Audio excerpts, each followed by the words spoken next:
여러분, 초가 4개가 켜졌습니다. 여러분, 이제 이번 주밖에 없어요. 여러분, 이제 초도 와서 사진도 한번 찍으시고요, 트리도 이번 주에 이렇게 사진도 찍으시고 많이 하셔서 또 함께 그 대림절을 보내고 성탄을 기다리는 그러한 시간 되셨으면 좋겠습니다. 대림절 4번째 주를 보내고 있습니다. 잘 보내고 계십니까? 어떻게 보내고 계세요? 잘 보내고 계십니까? 잘 보내고 있대요. 어떻게 보내시는데요? 잘 보내고 계십니까?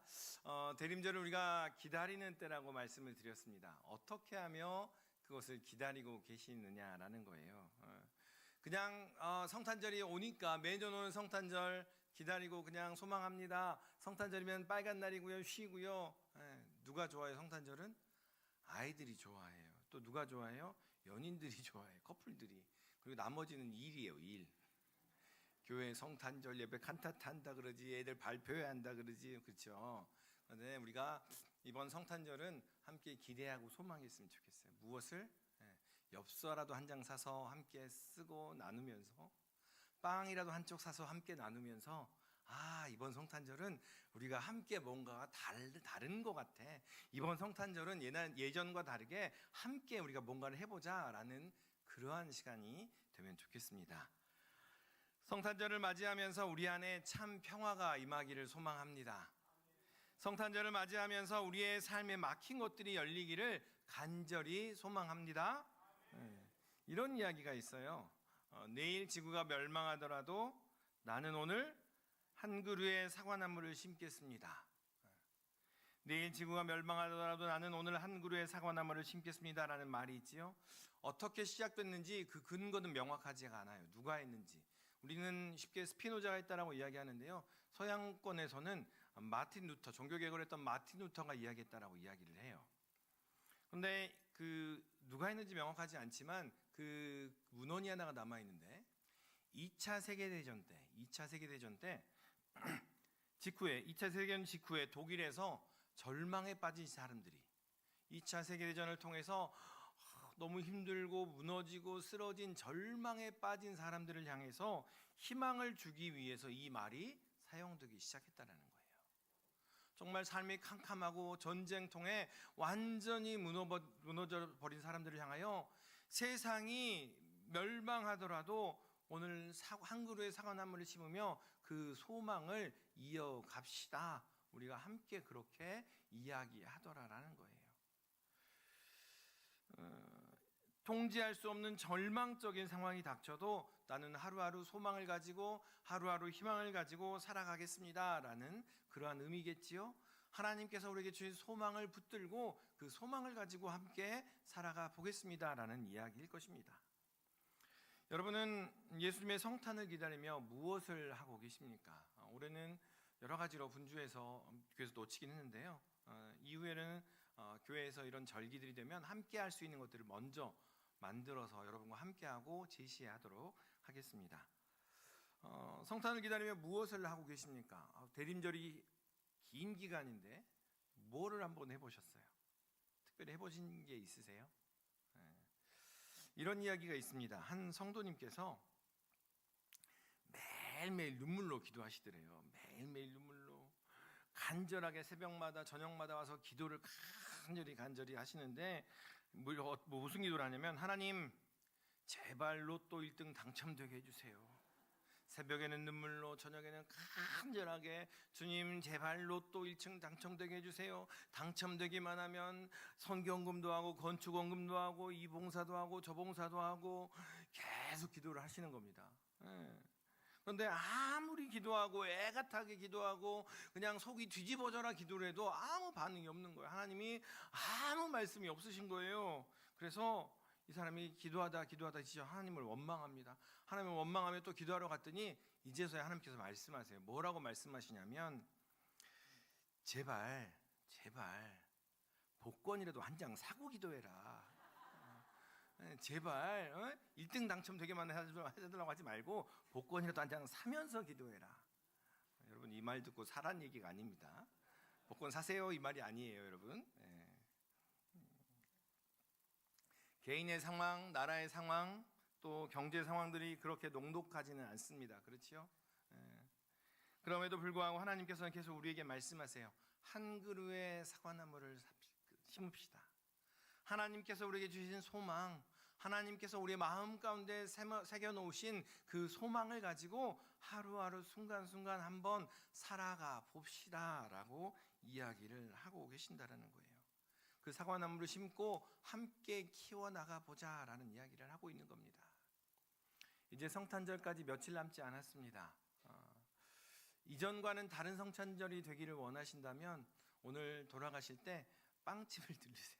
빵을 하나 사서 사랑하는 사람 또 위하는 사람에게 나누어서 같이 인사도 하고요. 엽서를 사세요. 거기서 악필이고 글이 아니지만 글은 엉망이지만 그래도 한번 써보시는 게 어떨까. 함께 내 마음을 써서 표현해보기도 하고요. 말로는 그런 말을 자기는 참 부끄럽지만 글을 써서 한번 해보기도 하고요. 그렇게 하나하나 해나갈 때 그것이 바로 한 그루의 사과나무가 되어서 우리로 하여금 더 큰 기대를, 하나님의 소망을 키워나가게 되더라라는 겁니다. 아멘? 하시겠습니까? 우리 너무 아무도 아멘을 안 하셔서. 자, 오늘 설교 제목을 보시면 여러분 어떠셨습니까? 도대체 이제 드디어 이야기하는구나. 어떤 땅을 사야 될까? 설교 제목 다들 안 보셨군요. 표정을 보니까 설교 제목을 보시니 표정을 안 보셨어요. 자, 따라합니다. 그 밭을 사십시오. 그 밭을 사십시오. 드디어 어떤 땅을 사야 될지 비밀을 말씀드리겠습니다. 뭐 이런 얘기로 설레었다면 잘못 보신 거고요. 오늘 본문의 말씀은 그 땅을 사서 소망을 가지라는 이야기를 하고 있습니다. 오늘 우리는 이미 여러 가지로 많은 것들로 투자하고 매여 있어서 분주함 가운데 있을 수 있습니다. 마음이 뺏긴 상태로 있을 수 있습니다. 그럼에도 불구하고 하나님께서 오늘 말씀을 통해서 그 밭을 사라는 얘기가 어떠한 소망을 가지라는 것인지 함께 예레미야 이야기를 통해서 함께 그 은혜를 나눠 보도록 하겠습니다. 오늘 본문을 보면 이렇습니다. 예레미야가 땅을 사요. 그냥 본문을 쭉 읽어보면 그냥 부동산 거래입니다. 그냥 부동산 거래하는 거예요. 예레미야와 하나멜이라는 그 친척이 그 부동산을 거래하는 겁니다. 그런데 그 부동산 거래를 단순히 그냥 부동산 거래에만 멈추지 않고 하나님께서 거기에 소망을 담고 비전을 담고 계획을 담으셔서 하나님께서 여전히 유다를 사랑하시고 여전히 이스라엘을 버리지 아니하실 것이며 그들이 바벨론이라는 나라에 의해서 멸망되어져서 완전히 없어져 버린다라고 절망과 어둠 가운데 거하는 것이 아니라 다시 돌아올 거야, 다시 회복될 거야, 다시 온전케 될 거야 라는 소망을 오늘 본문을 통해서 말씀하고 계신다라는 겁니다. 오늘 본문은 예루살렘이 바벨론이라는 나라에 의해서 이미 포위되어 있습니다. 예루살렘 성이 바벨론에 의해서 포위되어 있어요. 그리고 이 남유다라는 나라도 바벨론에 의해서 금방이라도 무너질 것 같은, 점령당할 것 같은 그러한 상황에 놓인 그러한 사건을 기록한 말씀입니다. 당시 활동하던 선지자는 예레미야입니다. 이 예레미야 선지자가 하나님의 말씀을 받아서 어떤 이야기를 하고 다녔냐면 이렇게 말합니다. 하나님께서 예루살렘 성을 바벨론에게 넘기셨어요. 여러분, 하나님께서 남유다를 바벨론에 넘겼으니 여러분 그냥 순종하십시오. 그 무너지는 것에 순응하십시오 라고 이야기를 하고 있는 거예요. 애굽 땅을 의지하지 말고 애굽 군대에 가서 버텨봐야지 하지 말고 하나님께서 유대 땅을 바벨론에 넘기셨으니 그냥 거기서 어떻게 하면 잘 살까 그것을 궁리하십시오 라고 이야기를 해요.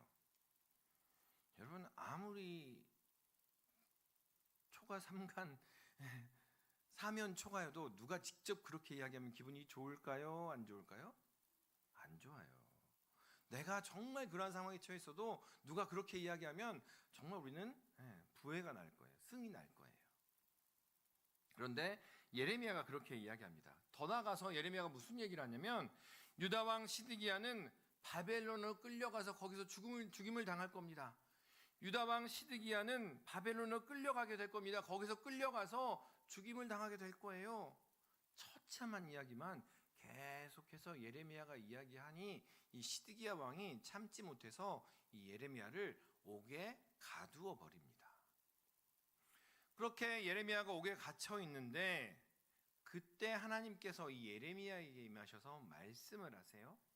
어떤 말씀을 하시냐면 7절입니다. 같이 한번 읽어볼까요? 7절 말씀.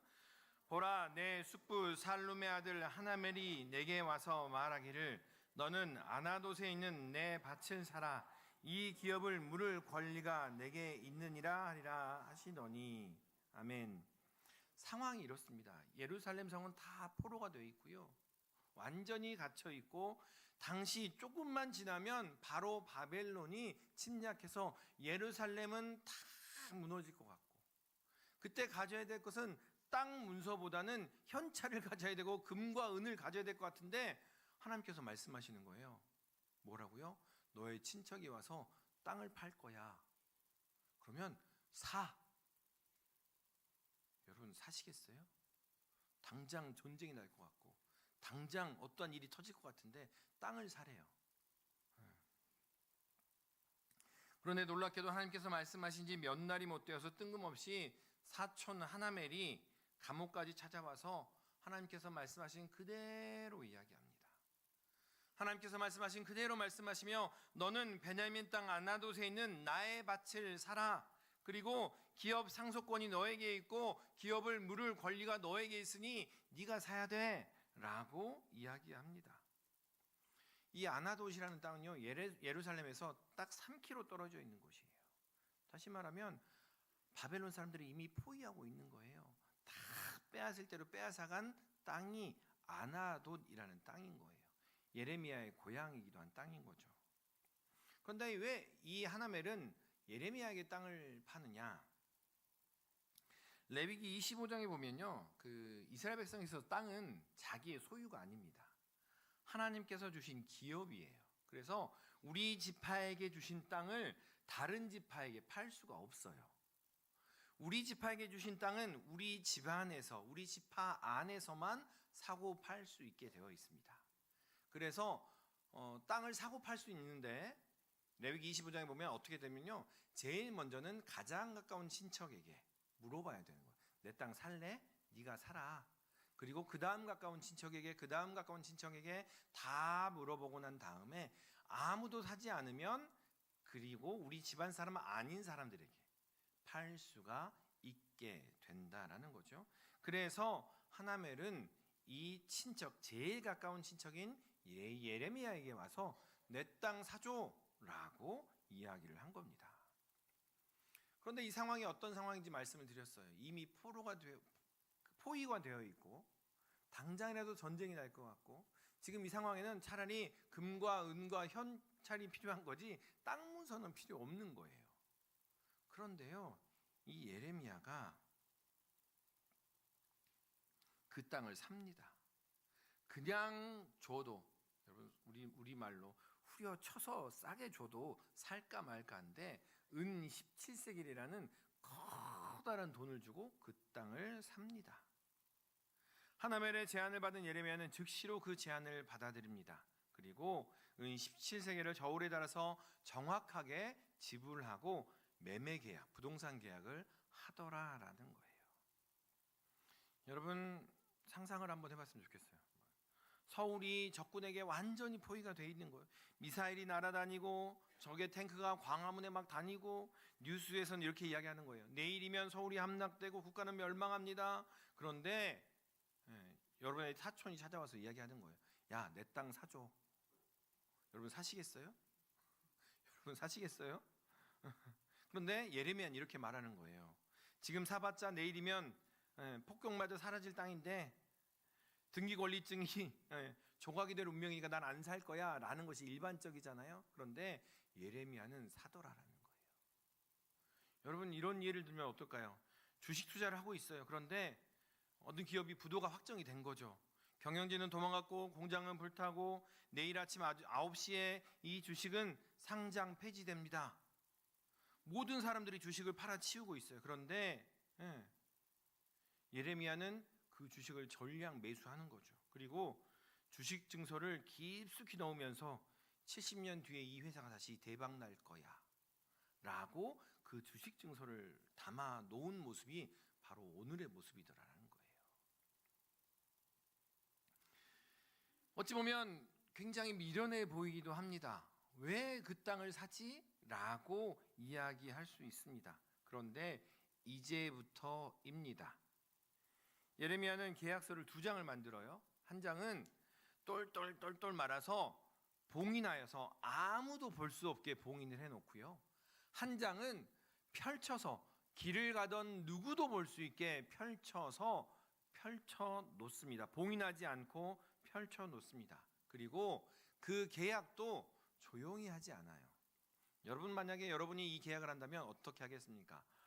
사람들이 나를 이상하게 볼 거야. 뭐 이렇게 그렇게 볼 거야. 그러니까 조용히 계약하자. 조용히 계약하자라고 할 수 있는데 예레미야는요. 사람들을 다 불러 모아요. 사람들 앞에서 이 계약을 합니다. 이 계약은 여호와께서 항해하신 것이라고 선포하면서 이 계약을 하더라라는 거예요. 우리 12절의 말씀을 같이 한번 읽어보겠습니다. 12절 같이 읽습니다. 나의 숙부의 아들 하나멜과 매매 증서의 인친 증인 앞과 시위대 뜰에 앉아 있는 유다 모든 사람 앞에서 그 매매 증서를 마세야의 손자 네리야의 아들 바룩에게 붙이며 아멘. 이 거래 자체가 이상합니다. 뭔가 시대에 맞지 않고 상황에 맞지 않은 거래를 하는 것 같아 보입니다. 기자들을 불러서 사람들을 불러서 할 계약이 아닙니다.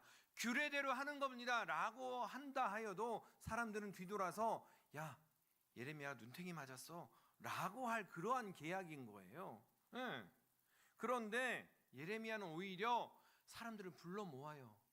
그 계약의 대상자인 하나멜과 증인과 모든 그 시위대 뜰 앞에 있는 사람들을 다 앞에서 계약을 합니다. 그리고 오히려 더 이야기합니다. 유대 사람들아 보세요. 나 계약합니다 라고 선포하더라는 거예요. 유대 사람들아 보세요. 내가 은 17세겔로 이 땅을 계약합니다 라고 사람들 앞에 선포하더라는 거예요. 그 이유를 15절에 이야기를 합니다. 우리 15절 말씀 같이 한번 읽겠습니다. 15절 만군의 여호와 이스라엘의 하나님께서 이와 같이 말씀하시니라. 사람이 이 땅에서 집과 밭과 포도원을 다시 사게 되리라 하셨다 하니라. 아멘. 사람이 이 땅에서 집과 밭과 포도원을 다시 사게 될 거야 라고 하나님께서 말씀하셨기에 내가 삽니다 라고 말하는 거예요.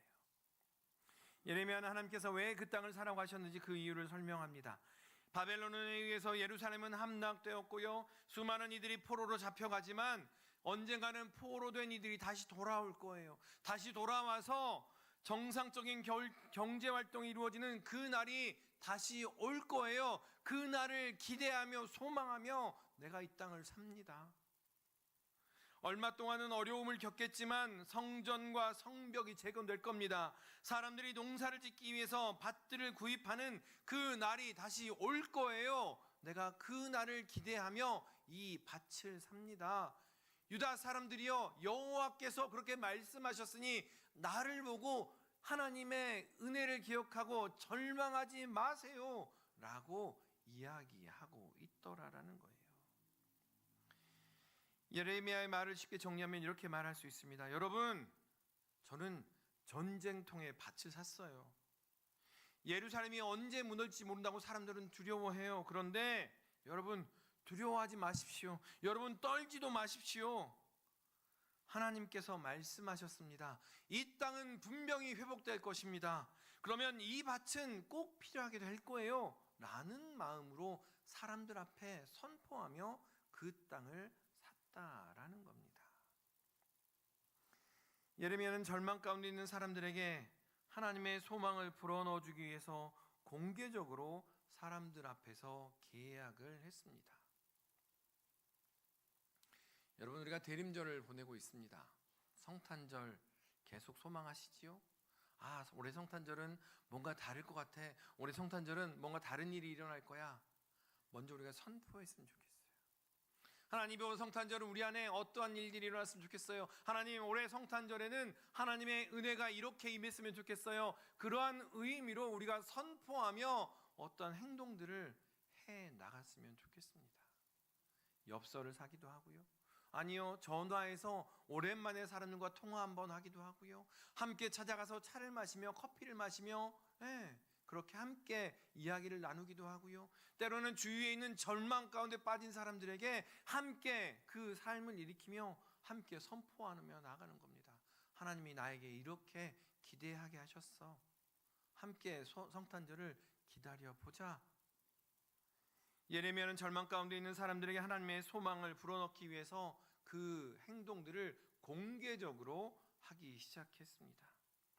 내일을 보지 못한 채 낙심하고 있는 이들에게 내일을 바라보라고, 하나님 없이 절망 가운데 있는 이들에게 하나님을 전하기 위해서, 그 절망이 전부가 아니야. 그 절망 너머에, 그 일들 너머에 하나님의 역사가 있어라고 공개적으로 그 하나님의 역사를 선포하기 시작했다라는 겁니다. 우리가 한 번쯤 들어봤을 만한 목사님이 계십니다. 그 목사님의 성함은 디트리 보네퍼라는 목사님입니다. 나치가 독일을 점령을 하고 나자 이 시대를 살아가는, 그 당시를 살아가는 그리스도인은 어떻게 살아가야 될까 고민하며 실제로 움직였던, 실제로 삶으로 행하였던 그러한 목사님입니다. 그래서 히틀러를 그렇게 두어서는 안 된다, 히틀러를 암살 계획을 세우고 사람들과 함께 실천에 옮겼던, 행동했던 그러한 목사님 중에 한 분입니다. 그런데 그러한 실천들이 실패가 되어져서 감옥에 갇히게 되지요. 이미 사형 언도가 나는 것 같았고, 이 언제 처형될지 모르는 상황에 이 보네퍼 목사님은요, 매우 엉뚱한, 우리로 생각하면 매우 엉뚱한 행동을 합니다. 옥중에서요, 약혼을 해요. 그 전에 옥에 갇히기 전에 교제하던 자매와 옥중에서 약혼을 합니다. 편지를 주고받으면서 약혼녀에게 편지를 보내며 미래를 이야기합니다. 결혼식 할 때 입을 예복을 이렇게, 이러한 카라는 이렇게 되고 턱시도는 이렇게 입을 것이며 어떠한 결혼식 예복을 입자라고 편지를 써요. 신혼집에 놓을 가구를 상의하고 앞으로 태어날 아이들의 이름을 어떻게 정할까 이야기를 하고요. 다가올 성탄절을 어떻게 보낼지 계획을 합니다. 만약에 여러분이 보네퍼 목사님 옆에 있다면 여러분 보네퍼 목사님 보고 뭐라고 하시겠어요? 솔직히 뭐라고 하시겠어요? 미쳤네 이렇게 얘기하지 않을까요? 아니, 당장 내일이라도 죽을 수밖에 없는 그러한 상황인데, 당장 내일이라도 사형이 언도될 수 있는데 저 목사님은 이상한 것 같아, 너무 이상해진 것 같아 라고 생각할 수 있습니다. 그런데 이 보네퍼 목사님은요, 편지에 이렇게 글을 남겨놓았습니다. 우리 한번 볼까요? 같이 한번. 보이세요? 다시 한번. 같이 읽겠습니다. 너희가 나의 육체는 가둘 수 있어도 하나님이 주신 나의 미래와 소망은 가둘 수 없다. 죽음이 끝이 아니다. 하나님 안에서의 사랑은 죽음보다 강하다. 아멘. 이 보네퍼 목사님은 이렇게 이야기를 하더라는 거예요.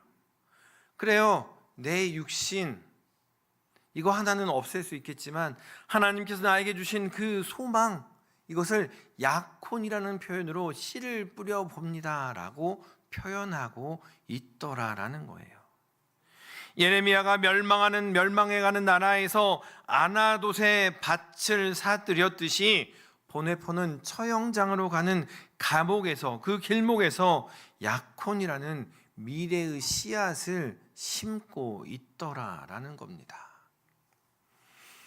여러분, 오늘이 대림절 4번째 주일입니다.